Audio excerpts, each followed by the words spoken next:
Well, it had been rumoured during the Singapore Grand Prix that Daniel Ricciardo may be leaving the team and ending his Formula One career. And today we got the official announcement from RB that indeed Liam Lawson will be replacing Daniel Ricciardo with immediate effect and for the rest of the season. And joining me to discuss it, I'm delighted to have Ben Hunt and Stuart Codling, aka Codders. Gents, how are you both doing? Yeah, I'm pretty good actually. I like the aka Codders. I'm glad I haven't got one though. We're working on it. Codders, how are you? I'm just working on a nickname for Ben. Keep it clean, Codders. Remember, Codders, Yeah. Remember. I'll be good. If I don't take kindly to rude words these days. Certainly not. And I let them impale me on this tasteful pot plant if I say anything rude during this video. We're going to have to be really careful. I'll be sitting by with a button to press if anybody swears, and we'll try and catch it. Although it is quite funny because ever since that shock announcement of no swearing was allowed, almost every single person on the grid has started to swear a little bit more. We know that Formula One is going to lose a character now. Whether he makes a return, we don't know, but certainly we've lost him for the foreseeable. And that is this sudden nature of Daniel Ricciardo no longer being in Formula One and in the paddock. What do you both think then about this decision, this sudden decision, and it happening in the midst of the season, Ben? I don't necessarily think it is sudden because these rumours have been going on for some time. I remember in Canada Grand Prix and Jacques Villeneuve saying, what is Daniel Ricciardo doing here? He's not been the same driver that we've seen previously for Red Bull, and he has no place in Formula One. And yes, it was very harsh, but it was an opinion at the time, and I was surprised he said it, but not... Hang on, what is this? I was shocked he said it, but not surprised he said it, because I thought it was a valid point. And, this has gone on. Daniel simply hasn't delivered, in my opinion, since coming back to F1. And I wrote about this as well, and it was all about, he left Formula One on his terms to have a little bit of a break and to reassess things when he left McLaren. And I remember him riding into the paddock in Austin on a horse, and I thought, this is someone that's checked out of Formula One. His mind's elsewhere. He had other business interests. He was talking about racing in other championships. So when he actually came back, I was a little bit surprised. But he's come back with an attitude that's slightly different. It's kind of, he's there, he's struggling, he's not enjoying it, and I get it because he's not at the sharp end competing for race wins. It's just been a little bit of a disappointing anticlimactic return to Formula One for him. And as I say, I'm not really surprised that Red Bull are making this decision, because I think that Liam Lawson has done everything right. I think I've just added up 33 months he's been reserve driver for Red Bull. So he's done all the simulator work, some of the tests. He's been there in every debrief, and he's served his time. And I do truly believe that now it is his time. And they're giving him a run in the car from now till the end of the season.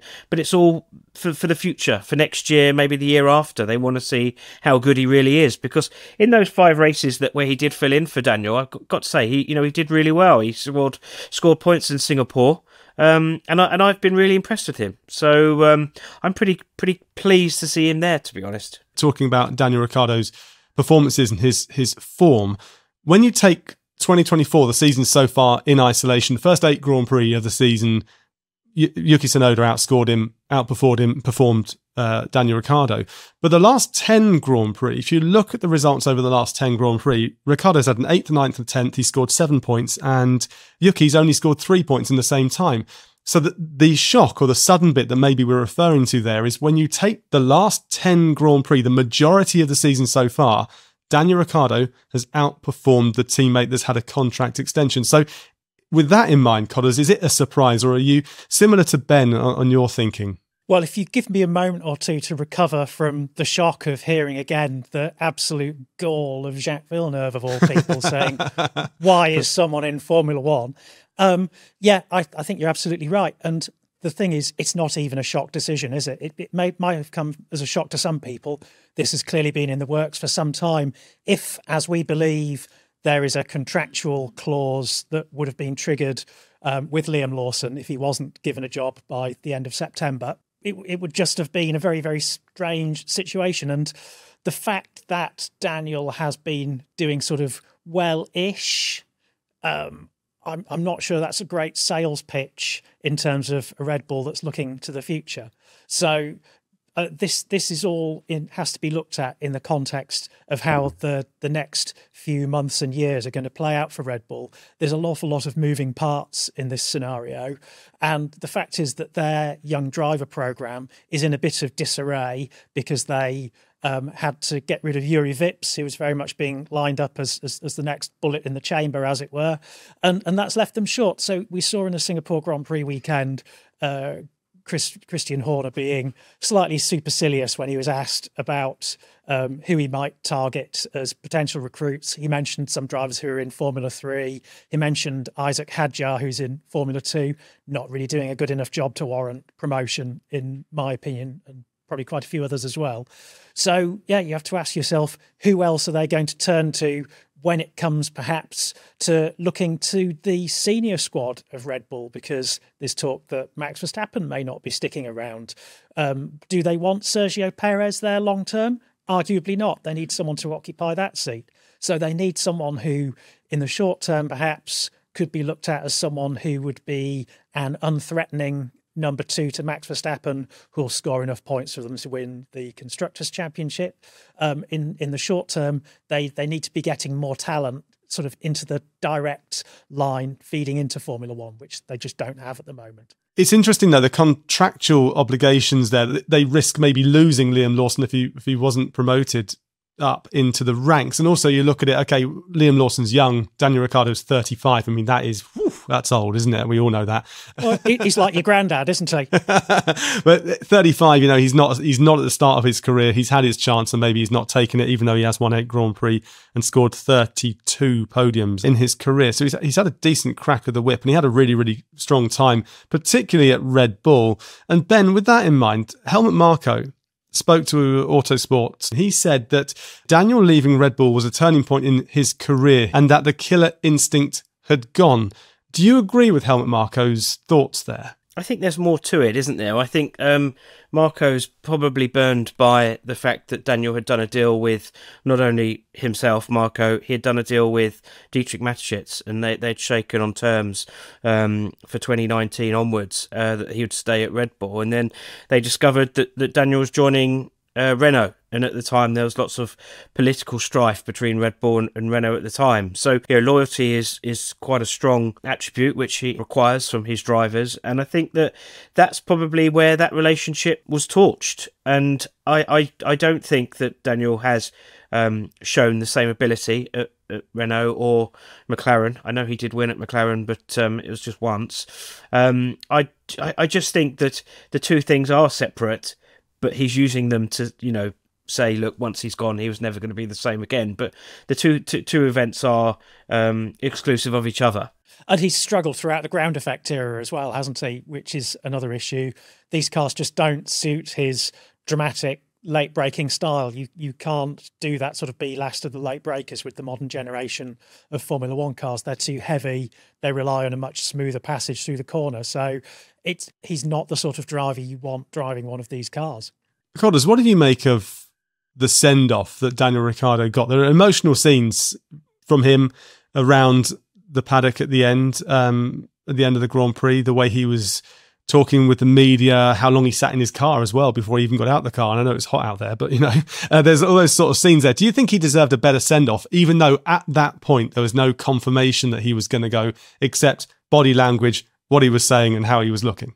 Well, it was all confirmed via when whoever it was pressed send on the press release today, wasn't it? I think the whole scenario was ridiculous, and it's very much in the grand tradition of Red Bull being a team that can't even spell PR. It's an utterly absurd scenario where he knew he was being given the Spanish Archer, and everyone was just going through the motions. They even let him set fastest lap. I think we might come to that subject a little bit later and touch on that particular hot potato.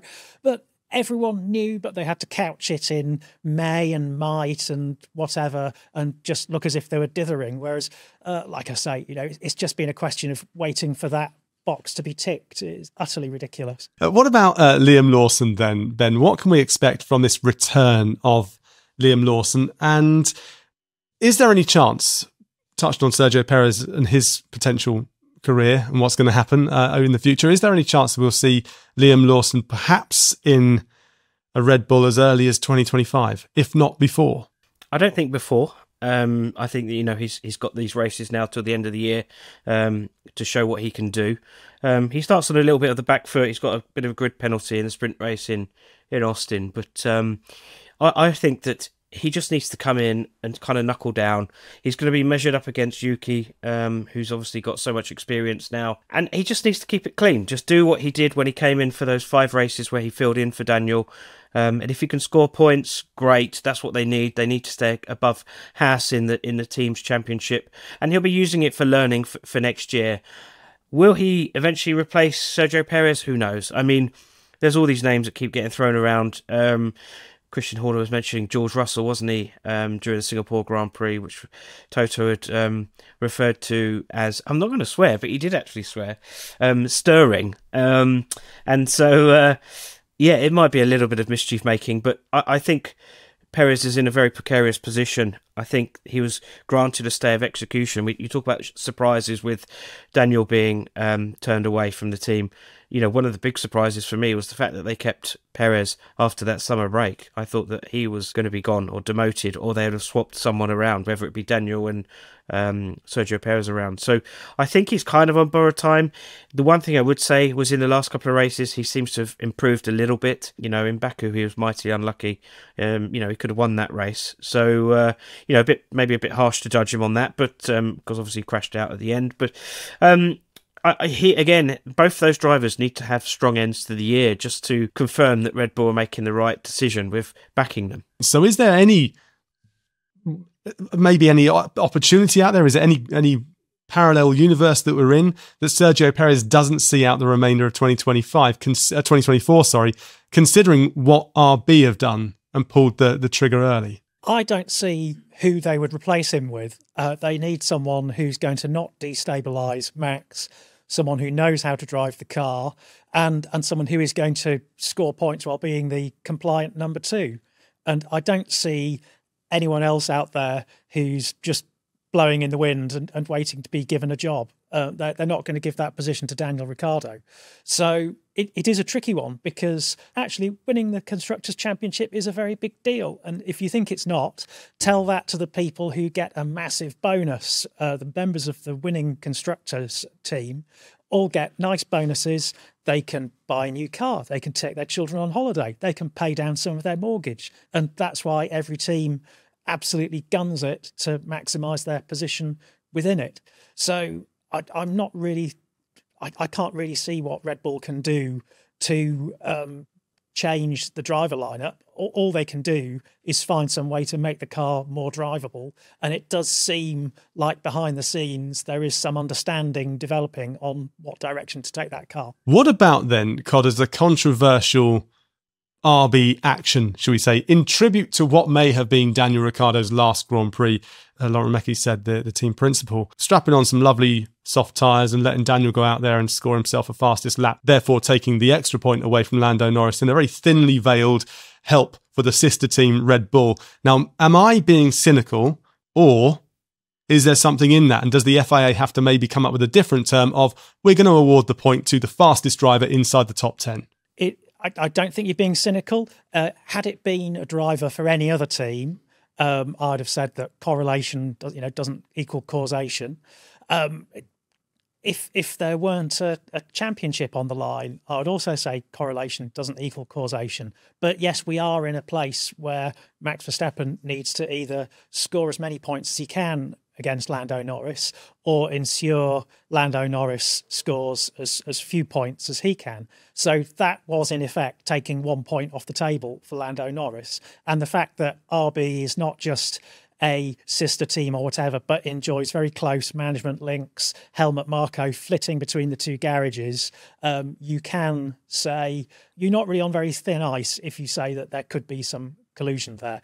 Whether it's actionable, I'm not sure. There have been historic instances of, shall we say, allegations of teams colluding with one another. The 1997 World Championship denouement at Jerez, there was suggestions afterwards that McLaren and Williams had colluded in an agreement to allow Mika Hakkinen to win, provided he didn't finish the job Michael Schumacher had started in taking Jacques Villeneuve out.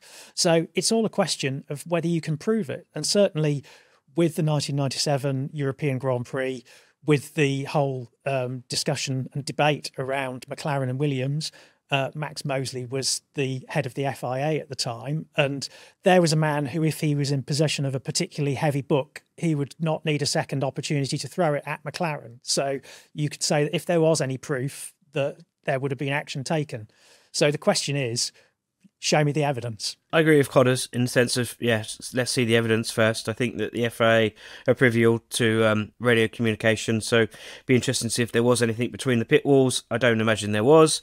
Probably agreed, if indeed it was, somewhere else. I think the bigger issue is, why the hell do we have this point for fastest lap? Can't we just do away with it? Can't stand gimmicks. It's totally unnecessary. I think that, for me, that would be the simple thing. Let's just do away with it altogether. It wouldn't be the only form of motorsport as well that's had the same thing with a fastest lap extra point. I mean, even in British Touring Car over the years, you used to get a driver at the back going in, changing tyres and flying out there just to get an additional point as well. So it is across different forms of the sport that we love. But we should finish this episode really on talking about Daniel Ricciardo. If it is his final Grand Prix, his final Formula One Grand Prix, then what do you both make of his legacy? Has he achieved what he could have achieved in the sport? Has he missed the mark a little bit? Are we going to look back on him as fondly as we do now? He came third twice, remember, overall in the Mercedes-dominated mid-tens in the championship. So, yeah, Ben, what do you think? Yeah, I think he came along at the wrong time, didn't he? During that dominant spell for Mercedes, and kind of just missed out on Red Bull's purple patches. So a little bit unfortunate. I think the way he leaves is that, he's an incredibly colourful character. We mentioned it before, but, he lights up that paddock. And it's quite sad that we're going into Austin, a race where the US public have really got behind him and he's not going to be there competing. But I do think that, it was a missed opportunity. He could have had a few world titles. He's got the talent to have had them.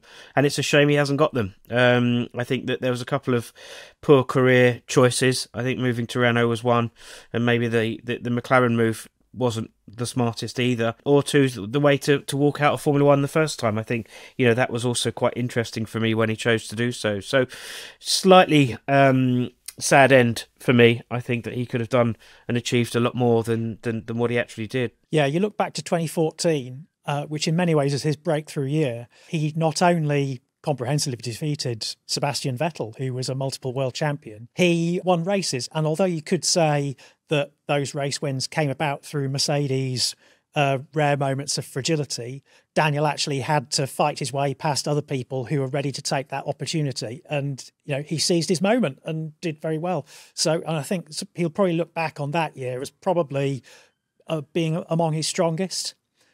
That's 10 years ago now, sadly. And in Formula One, you always have to be at your best. And he's been, at best, a bit part player in terms of the actual sport. Obviously, he's very much front and centre in the parallel universe that is Drive to Survive. And yeah, I'm fully in agreement with Ben that Red Bull have been utterly cloth-eared in terms of strategy and big picture thinking, in terms of taking him off the table before the US Grand Prix at Austin, where he's known and loved by the public. That's inexplicable. But what do I know, eh? I'm not running a multi-million-pound organisation. Well, much like Gunter, I'm pretty sure we'll see a bit more of Daniel Ricciardo on our screens anyway, because I'm pretty sure he's still going to pop up from time to time. I hope so anyway.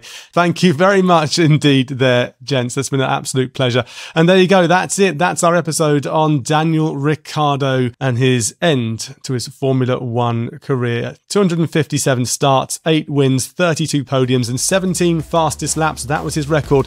It's not bad, is it? But let us know in the comments what you make of the announcement and your favourite Honey Badger moments as well. Subscribe to keep up to date with all of our content, and we'll see you next time.